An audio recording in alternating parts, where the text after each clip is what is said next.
pure experiences.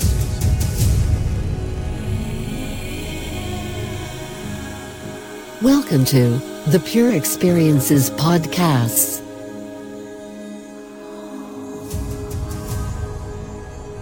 There is often this question that, given our current existence as a human being with a body and a mind, what one should do? In other words, how to live this human life? Most of us blindly follow what others are doing, or whatever we were told to do, resulting in a less than optimal experience. We will see that the goal has been already set for you, and it is happiness and freedom.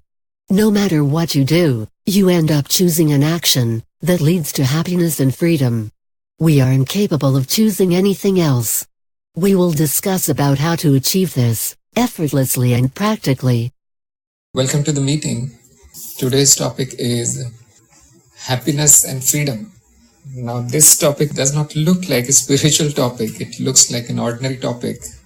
But we are going to look at the topic from a bigger perspective, from a higher perspective, in the light of our current knowledge that we have gained through the teachings, the direct teachings of direct path or path of knowledge.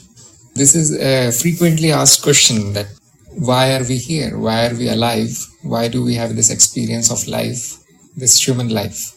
I'm not going to keep you guessing, and I'm going to give you the answer clearly and straightforward way.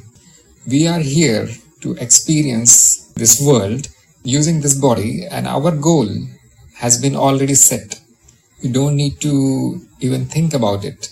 It is so clear that this is the purpose, and the goal is happiness and freedom. I wonder why people keep asking, why are we here? What is my goal? What do I need to do in my life? Actually, it has been already set. We don't need to do anything else except to experience the life and get as much happiness and as much freedom as possible while we are here. Now, usually it is very difficult to agree with such simple answers, because it looks like childish. But spiritual knowledge is mostly very, very simple. It is right in front of our noses, and we don't look at it from that perspective. We are biased and conditioned. We overlook the obvious answer and look in some other direction. That's why people are always confused. They are always asking this question.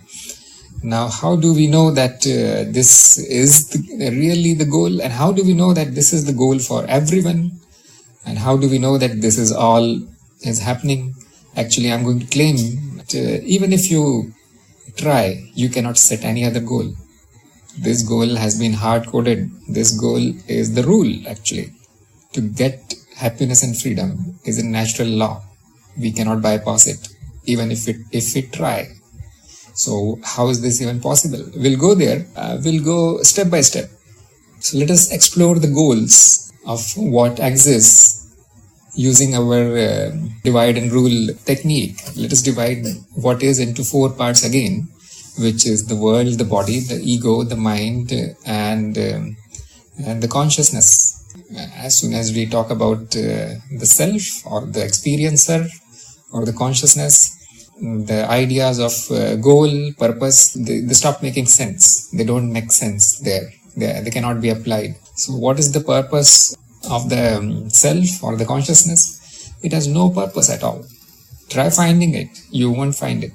It is just pure emptiness. It is just pure witness, experiencing whatever is happening, whatever is the experience. It actually does not say even yes to everything. It does not say no to anything.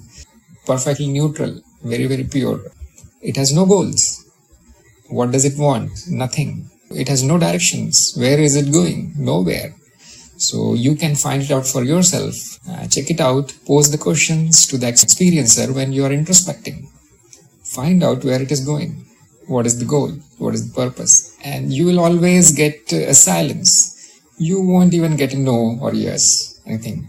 But from the point of view of the mind, we can simply conclude that these concepts, they don't make sense. In case of the self, roughly speaking, there is no goal. There is no purpose. does not want happiness, does not want freedom. It does not want anything at all. Why? Because it is already blissful. It is infinite bliss already. And it is already free, infinitely free. There is no bondage there. There is no suffering there. There is no defect there. It is totally perfect, obviously. And that is what we can come up with. So we can leave that aside and start from the bottom of our experience. And that is the experience of the world. So what is the purpose of the world? What is the goal? Where is it going? And again, you will find that mostly purposeless. You can roughly say that its purpose is to exist, is to be. Very, very simple purpose. There is nothing more. It does not want the world, the creation, the universe, any kind of universe, physical, non-physical or anything. It does not want to become anything else except to be. The laws are a consequence of a simple change. Then we can climb up to the level of body, and it is very easy to find out the purpose of the body or the goal of the body. What is it trying to achieve? The only purpose we see, the goal is to survive and to reproduce. Growth and survival is the primary goal of this body. All the processes in the body are running just to maintain the body, just to make it grow and keep it alive. That is the goal of the body. It is happy as soon as its needs are met, and after that there is no goal. Many people, they live at the level of the body, including some animals. Once the stomach is full, it is done, the life is done. If we climb up one more layer, the layer of the ego, you will find that now the situation has become a little bit more complicated. Now we need to pay attention. So ego's purpose and ego's goals are multiple.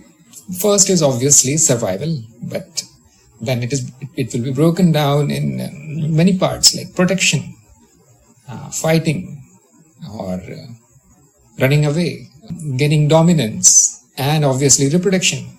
That is the goal of the ego. Social dominance, social status, safety, security, all these things are goals of the ego. And mostly it is after pleasure and it is avoiding pain. But that is not its primary goal. The primary goal is survival. And it goes one step ahead, many steps ahead of the body to achieve it. And we are very, very familiar with the goals of the ego, because majority of people, most part of our society, human beings, they are operating from ego, and that is what their life is. Survival, reproduction, and running after pleasures. Any pleasures that the ego puts before them, hangs before them like a carrot, and avoiding pain or punishment or any kind of discomfort. Up to this everything is fine, everything is crystal clear. All the purposes and goals are well defined, and you will find that there is no flexibility here. There is no room for change. Starting from the self, you cannot change anything there. You cannot put another goal there, or you cannot remove anything from there. Same for the world, same for the ego, and same for the body. Try to assign another goal there, and you will find that it is unnatural. It does not last. It is even impossible. And up to here, everything is crystal clear. But jump up one more level and you will land in total confusion. That level is the level of the mind. Now, what does mind want? What is it looking for? What is its purpose? What are the goals of the mind? What is the path that it's on? And suddenly, this is a difficult question, because take a look around. Everybody is doing their own thing. Everybody has a different way of living. And everybody will agree that the body needs to be healthy, the body needs to be fit, the body needs to be happy. By happiness of the body, we mean it needs to be comfortable, free of pain. Everybody agrees about the ego also. You need a healthy ego to survive. You need all those functionality in order to even function in this world. Otherwise, the body won't even move. There is no difference of opinion about these things.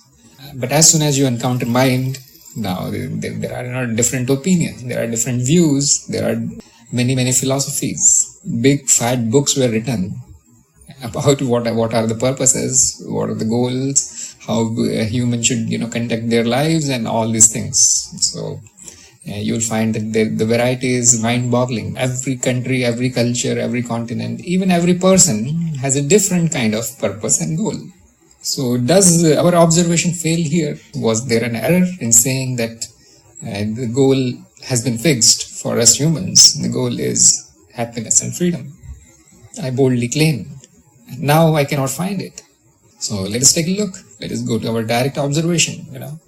Put on your direct observation glasses and take a look. The question is, can you find anyone? By anyone I mean a mind, let's get rid of the bodies and the egos and self and everything. The minds. Can you find anyone who is not after happiness and freedom? This is the question. Any examples that you come up, anything in your life, in your experience, or you can ask around if you can find some people who are really not after happiness and freedom. They don't want happiness, they don't want freedom. And when you come up with an answer, again go into the depth, try to see, don't listen to your own mind, don't listen to your own conditioning, try to see what they are actually doing. So I've done that in when I was looking for answers. I've done it myself, and it is an amazing adventure. It is a very good practice to check out what everybody is doing, and not only everyone, you yourself, what are you actually doing in your life? What goals and purposes do you usually take up? So let us take some examples just to show that this goal of happiness and freedom has been hardwired into all the humans, not only humans, creatures that are lower than humans, creatures that are higher than humans. The minds that you have experienced and the minds you have never experienced, not experienced so far, starting from an ant to humans, to gods, to even higher entities. They have only one goal. All the minds have only one goal. I mean, this sounds kind of universal law, actually, if you take a look at it. So take a common man as an example. What does a common man want? Food, first thing, basic needs. Why? Is the food going to give him pain and suffering? No. The reason is happiness. The mind becomes happy when the body and the ego is satisfied. There is no other purpose to get the food. The person gets to live another day. They want partners. They want children, they want a big house, they want objects. And these things which we see they are running after actually are only a means to gain happiness. The motivation behind all these things is happiness, not the thing itself. So we don't want food to eat food. We want food because it relieves us of suffering that hunger causes. It relieves us of the suffering that the desire to eat causes. Once the food is there, the desire is gone, and what remains is happiness. You can do this analysis for everything. Why do we need a house? To be happy, not to live in the house. That is not the purpose of the house. Why do we want people around us, the loved ones? People are a means to get happiness. We don't want people. Now this will come as a shock. You don't want your mother, you don't want your father, you don't want your brothers, sisters, or wife, husbands, nothing. You want only happiness. It will come as a shock. Because ordinary people, they want all these things. They know they want it for happiness, but they don't go into the depth of it. If the same happiness came from somebody else, we switch. If the person, even if the closest one, stops giving us happiness, it becomes a headache. We don't waste time before cutting that person off. A common man wants so many things, thousands of things, but you can always trace the motive behind it. The motive is happiness. They don't want things for the things themselves. They want the things because that is going to make them happy.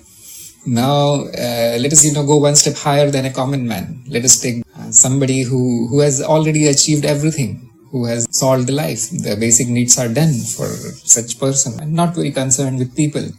Yes, they are after the feeling of the happiness. They are not after the things. You will see this when you take closer look. Don't believe me. Probably my experience is different. Check your own experience. Observe people very, very carefully. Seeker's job is to just observe, and the knowledge comes out of the observation. So I have done that, and I have observed myself also. That is you will get the most knowledge if you study yourself. That will be, that is easiest to do. So let us take somebody who is not a common man, who is a rich person, who has solved everything, fit body, healthy person, going through a good life, and check it out. What are they after? Most of them are after entertainment. They are spending their time entertaining themselves. Chapati and rice is boring now. Now they want 5-star meals every day. Why? What is coming out of that kind of diet? Same pile of organic matter we eat every day, but they are going to spend 5,000 rupees instead of 50 rupees on that. They are not ordinary, and we are not talking about ordinary people now. The so-called successful people who don't need to worry about the basic needs anymore. The pleasure that it provides, the happiness that it provides. Now, instead of a scooter, a two-wheeler, they have 4-wheeler, 6-wheeler, or how many wheelers they want. And what is the need? What is the motivation? Again, happiness. Now, such a person, you will find not very good with relations. So they keep changing their relatives somehow. And what is the motivation again? To get more happiness, because the old people, the old relatives, however good they are, not providing any more happiness. There are more opportunities there. So you will find they do that. Study them, you will find they are after happiness. It is another matter that most of them don't get it. We are going to go there. Next point will be that, how to get it. So miserably fail, but their goal is that. All the actions of all the people are oriented towards happiness. Now let us go one more step in the hierarchy of humans. And let us take the example of people. Not only they have solved their lives, they are not after stupid things like money or trying to show how rich and whatever they are. Let us take the people who are obsessed with power. Take the case of a politician. You will find the politicians are busy controlling people. They want more and more people taking orders from them. They want to control everything. In other words, they want to rule everyone. The bigger area they are ruling, the more happy they are. Gaining power over people, which is an egoic tendency, has become a mental tendency, and now it is a means of getting the happiness. They are happy because they can exercise power over others. Commanding others gives them the necessary happiness. That is their goal. Take the case of military. Their happiness comes out of killing people.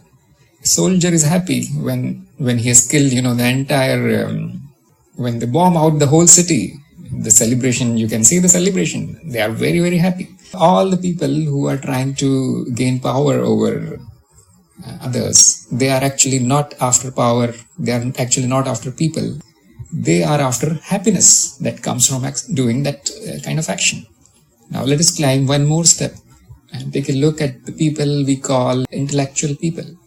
The artists, the writers, performers, engineers, scientists, philosophers, the people who use their mind for most of their activities. I'm putting all of them together. There are many kinds, but it will take a lot of time to analyze them. So I'll leave it to you. You do the in-depth study about their behavior. And you will find that the artist will create, not because the painting is worth anything, only because it gives happiness. The singer will sing, not because source of income. For a singer, money is not that important. The singing is important. Why? Because the music is important. Why? Because that gives them the most pleasure, most happiness. And let us take explorers. You will say that people climbing the mountains, going to Antarctica, or going to Mars or Moon, they are crazy ones. They don't want happiness. The thing is, their happiness comes from that activity. They don't go there to check out the mountain. They go there because it makes them happy. The nature has posed those challenges. They want to conquer them. People who go into the jungles and study the tribes or animals or birds or butterflies, whatever, we think they are crazy because they are not doing what we are doing. So obviously they are crazy. But their happiness comes from their activities. Take one more step. I'm going step by step, but nobody is higher, nobody is lower. They are all equal.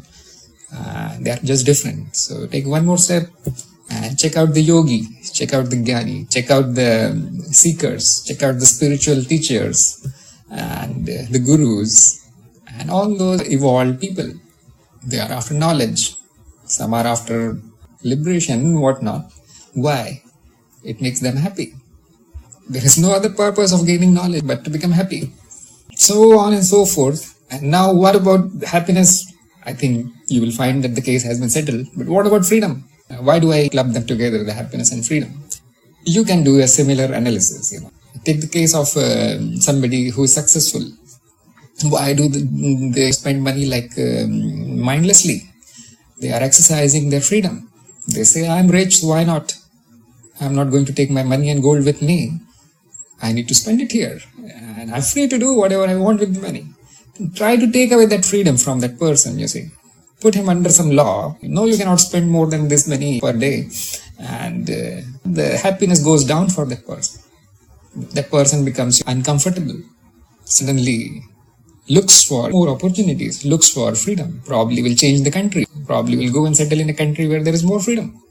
No taxes. Go on doing this. More and more freedom is the way people function.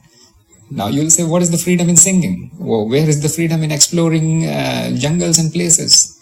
What is the freedom in creating big machines or doing that particle physics things? The thing is, try to take their freedom. Lock an artist in a room, in a golden room maybe, provide all the food and whatever. Just tell him you cannot create. You cannot do your art thing. His life is going to be miserable. Why? Because the freedom of expression has been taken away, which was their source of joy. Same thing with any explorer. When they are exploring, they are exercising their freedom. They want to be free to go anywhere they want. If there is a challenge, a big mountain standing on their way, they climb it. That gives them the pleasure. That gives them the sense of achievement and happiness. We may think, they are crazy. Why don't they just sit at home and watch TV and eat like we are doing? But no, that life will be now like a hell for an explorer. An explorer is happy outside, not inside. Does not want a home. Does not want to own things. Has nothing to do with people. Their lives are different. So you can extend it like this. And for a seeker, freedom is the most important goal in their life. Why are we seeking? Why are we gaining knowledge? We want to be free. Of what? We want to be free from ignorance. Because very quickly, a seeker will realize that ignorance is what is keeping us under bondage. We are tied with the chains of ignorance. And the cure is knowledge. More knowledge we get, more free we become. So, no matter what you do, you'll find the happiness and freedom is the goal. It's the universal rule. All humans, every creature is after this. We cannot do anything else. Try to do something which is not about happiness and freedom. You won't be able to do it. Just breathing is giving us happiness and freedom. A simple act of breathing. Try to do it at any level, except the level of the consciousness. The consciousness doesn't care about happiness or freedom. But every other thing that exists is going after happiness and freedom. Now, what is this thing called happiness? Happiness is a state of mind. It is a ground state of mind. It is defined as a state when the mind is free from all kinds of sufferings, when the mind is free from all kinds of desires and pains and anxieties and fears and everything. And when you clear all these things up, the remaining state, the ground state of the mind, is what we call as happiness. It is not like pleasure. Happiness is not pleasure. There is a big difference between pleasure and happiness. Why? Because happiness is very silent, it is like peaceful bliss. Pleasure is violent. It is an explosion of sensations and expressions. The opposite of pain is pleasure. The opposite of suffering is happiness. Happiness is not an opposite of pain. So it is a ground state. So you will find that pleasure comes and goes.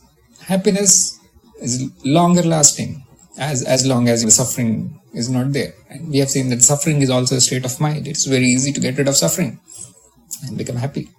Why? Because That is the ground state of the mind. That is the basic state of the mind. Natural condition of the mind is happiness. And what is freedom? Freedom is an ability to make choices. Freedom is not the ability to do anything you want. It is not. Freedom is our ability to choose. So somebody says, I'm not free to do anything, and if you just let me do this and let me do that, and then I'll be free. And you will find that is not correct, because they have only 2 or 3 choices there to do one thing or the second thing or the third thing, not more than that. The choices are being limited by the knowledge they have. So freedom is not the ability to do whatever you want to do. No, it is the ability to choose from a wide range of choices. You have more freedom only when you have more choices. So if you have more things to do, that does not mean that you are free. That means that you are bound to those choices only. You cannot even think about anything else to do except those 2 or 3 options. That is not the freedom.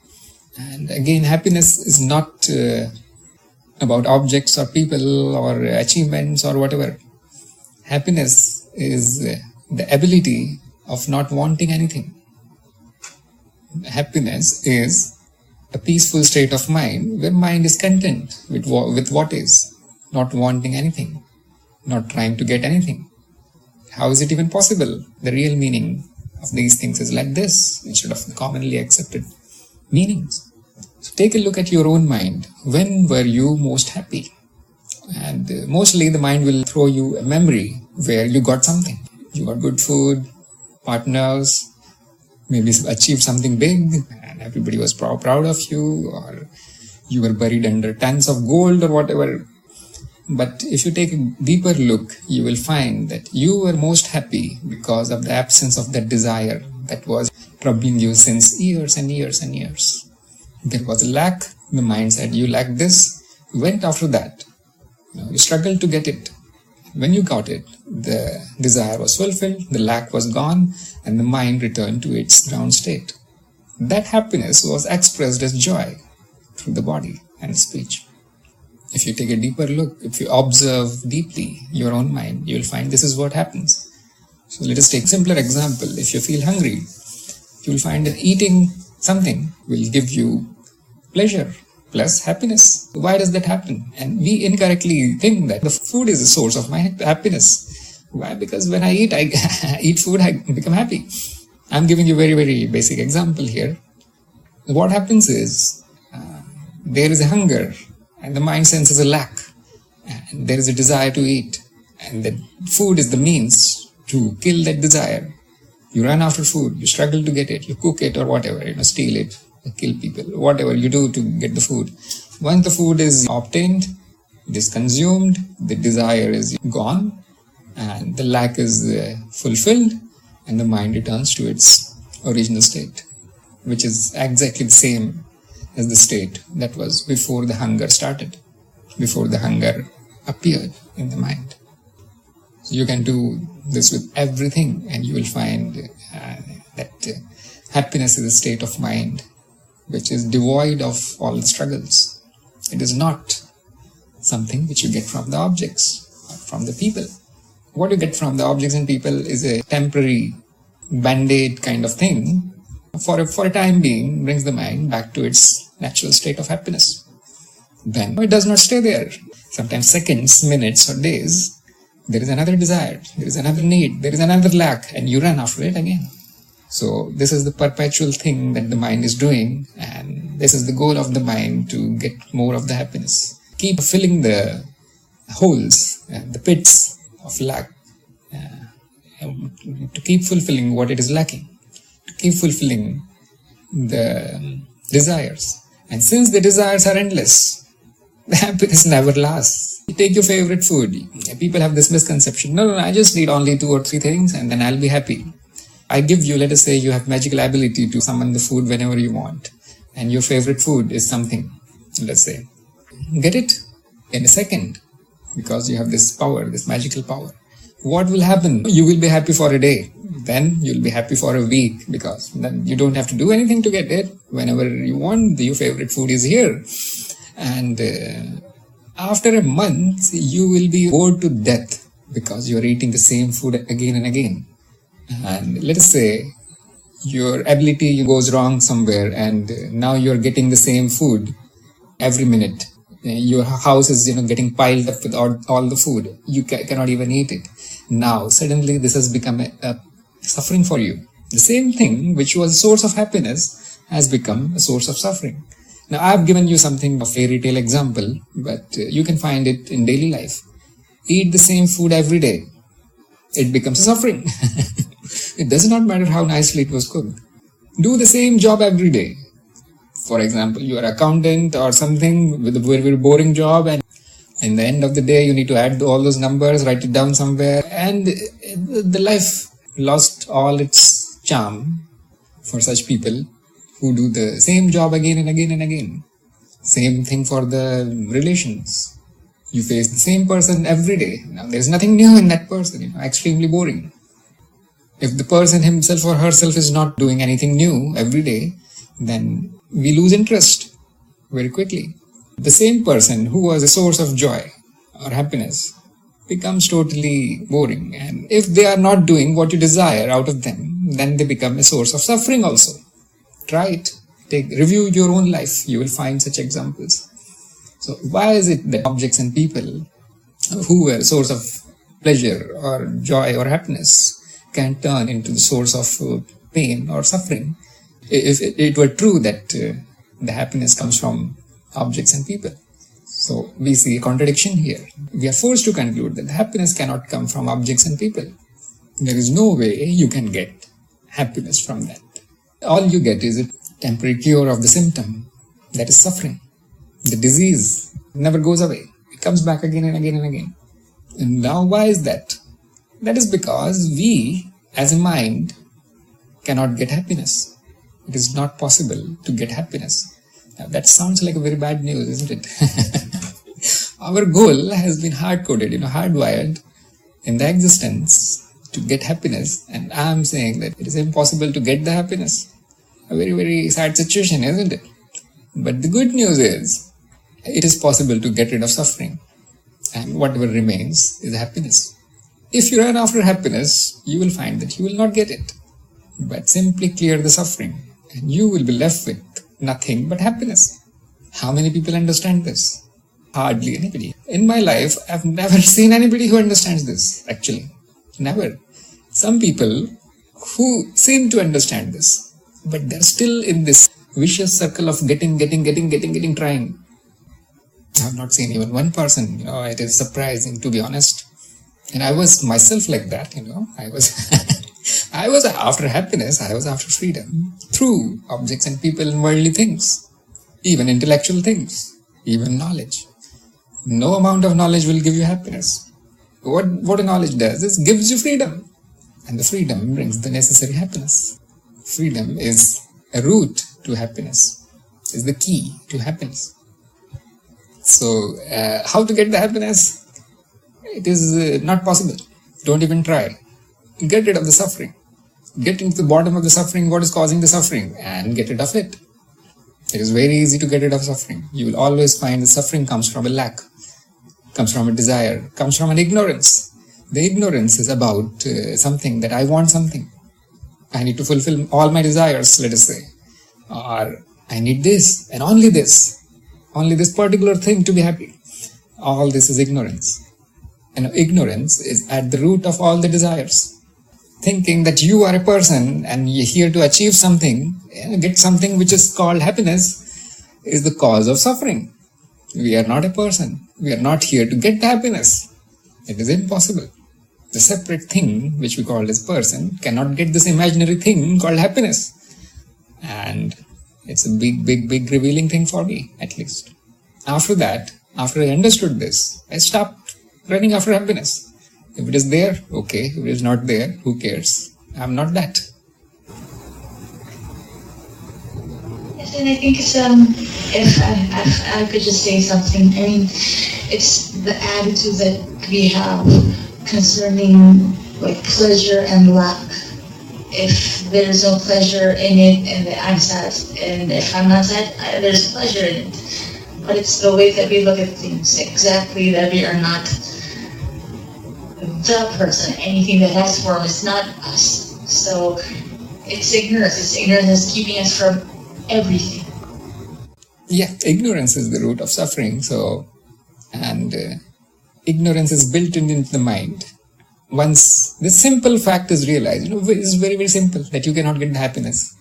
It does not take a lot of intelligence also, does not take a lot of seeking, does not need any kriyas or yogas or whatever. And I think if we start realizing that, first off, everything is happening, and nothing is at a standstill. So there will be happiness, there will be sadness, and everything is just happening as it is, and just see them for what they are and not fight with anything. Just let them be.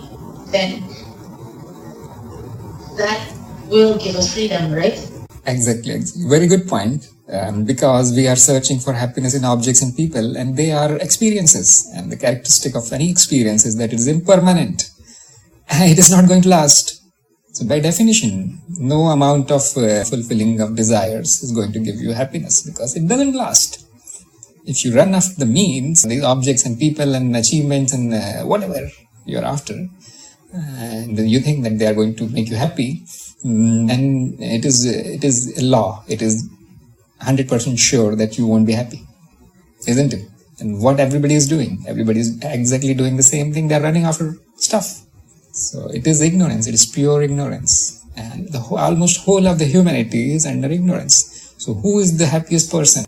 A person who has nothing, wants nothing, does nothing, needs nobody.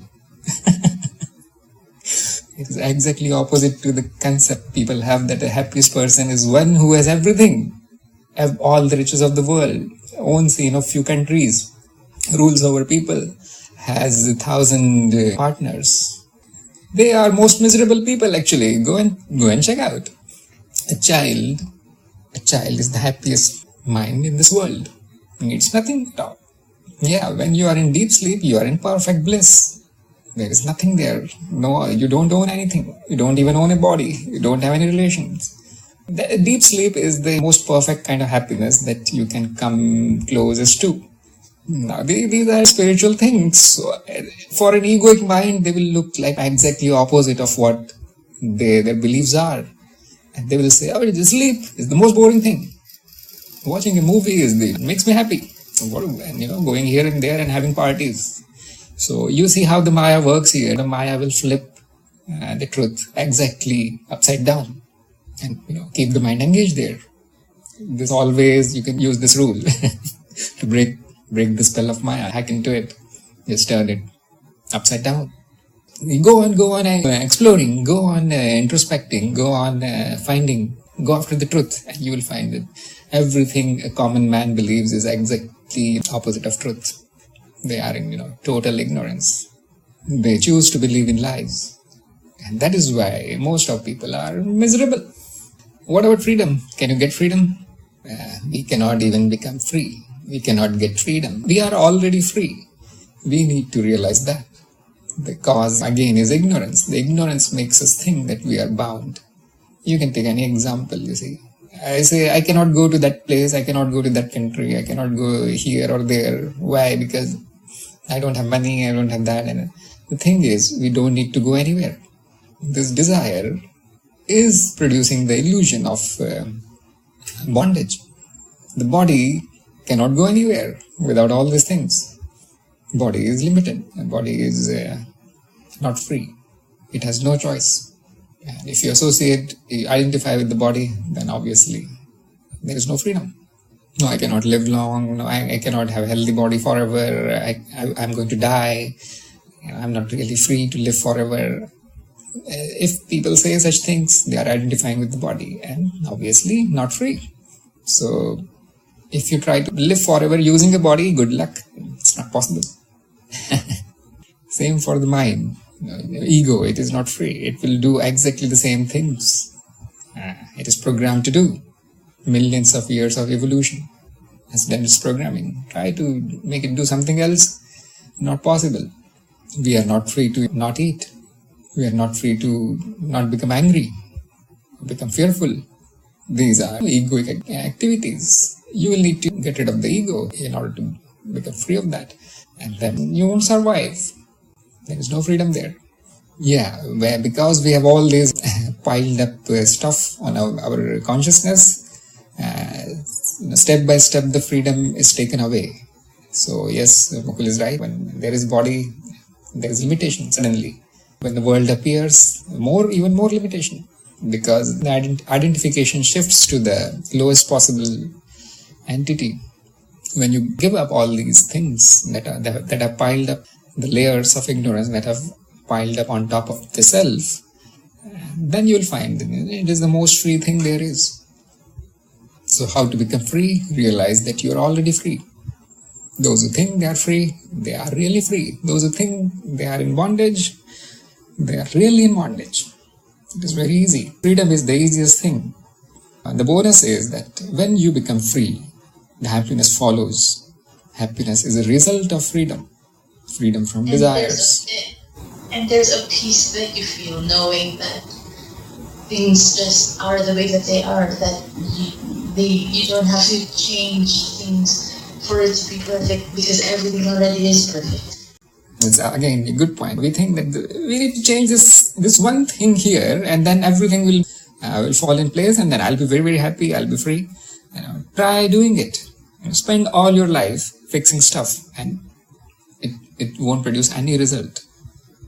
You become free and happy only when we give up this struggle to change and things. So yes, it is kind of very, very funny thing that we are taken for a ride by this force called Maya. Everything has been reversed for us. We are beings that are eternally free, eternally happy, already complete and perfect. And see what has happened, thanks to ignorance. Now the whole journey, whole spiritual journey, whole seeking is going back. We go back to the home. We don't get happiness. We don't get freedom. What we get is, we get rid of these beliefs, this ignorance that we are not happy or we are not free. Seeking is not about getting something. Seeking is about losing. It is a negative process, subtracting. You do not become something. You unbecome what you have become because of ignorance. It's kind of poetry, isn't it? Very beautiful. Very, very beautiful teaching. When you realize this, you stop. Even the seeking will stop. The struggle will stop to get anything. What about the practical stuff now? If I said, don't do anything, and then you will be happy. Don't need to be free. You're perfect as you are, already free. Now what? Should I not get up in the morning tomorrow? Should I not eat? I have a family. Shouldn't I work? I take care of the children and whatever. I have enemies. Shouldn't I go and kill them? No. The thing is, when you are in a dream, the dream is real for you. Do not try to do patchwork of trying to fix stuff by giving up the stuff here in this dream. You need to get rid of the entire dream. And that is what we mean by not doing anything. You have already taken up a job of living as a separate individual in this dream virtual reality. Now, can you fix it? It is impossible. It will come with all the pleasures and pains and happiness and sufferings. It is everything. It is not possible to fix it. It is not possible to become happy in a world while living in a world as a separate individual and a body and a mind. This is the game. Do you want to play the game or do you want to get out of it? Once you get out of it, you will get the happiness and the freedom. You cannot have both. How to get out of it while we are still living? Just realize that this is a game. Play it like a game. When you are not happy, don't worry about it. When you're not free, don't worry about it. And nothing is personal. There is no person at all. Who is going to worry if there is no person? These are just impermanent experiences that are flowing through you. Why worry? By worry, I mean not give too much importance and be attached to it, not cling to it. Now, this is going to happen tomorrow. I'm going to wake up, I'm going to cook, I'm going to feel hungry, I'm going to run after my projects, jobs, things that I'm running after. And then what is the difference? What difference has this knowledge made? The only difference there will be is all this activity, all this struggle will be happening on a background of peace and happiness, on a background of freedom, completely knowing that this is an illusory image of me doing all these things. That is the only difference. Nothing is going to change actually except your perspective. That is why most people don't get it. The attitude changes. And the attitude changes, right? I mean, as simple as that may sound, it's your attitude of looking at things that changes, I suppose. Yeah. Instead of vacillating from hate to love, from sadness to happiness, and thinking of everything as not going your way. Well, first of all, nothing. What is your way? So only the way of looking at the things will change. The mind remains the same. The ego remains the same. Body remains the same. The world is obviously same. What has happened is now there is a knowing in the mind that doesn't matter. I don't need to do anything. This is the knowing. Let everything be the way it is. And then you go about your life doing whatever your conditioning says. Our programming, the mind is what? Mind is a bundle of memories, programs. It will do what it is programmed to do. And you let it do, because this is an expression of the consciousness. What happens when once you have shown this light of knowledge on the mind, without your doing, without anybody doing anything, the mind will start changing. There will be long-term changes. Sometimes it is sudden. For some people, the shock is sudden and they change the very next second. They realize things. But for most people, it takes a lifetime, probably more, to get out of this game, get out of the conditioning of the mind. And that is what we call liberation. That is what we call moksha or mukti. In the end, the one who is trying to be free is dissolved, gone. And what remains is pure happiness and freedom. So the essence of the teaching is our hard-coded goals are happiness and freedom. We are always after them, but we cannot get them. Why? Because we are already that. And then you just stop doing the effort to get them, and then only you get them. And when you put them in one line, it is very simple. It is only this much. Highly confusing. Observe directly and you'll understand. And it will be always paradoxical. The spiritual knowledge is paradoxical. Mind cannot mix the higher knowledge with its own. So mind does its own thing, being illuminated by this higher knowledge. Then it is okay. Suddenly it's okay to take births. It's okay to do the acts. It's okay to be doer also. There is nothing wrong.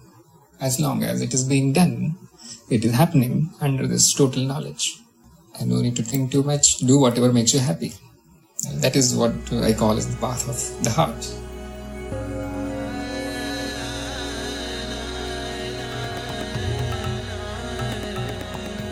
Pure experiences.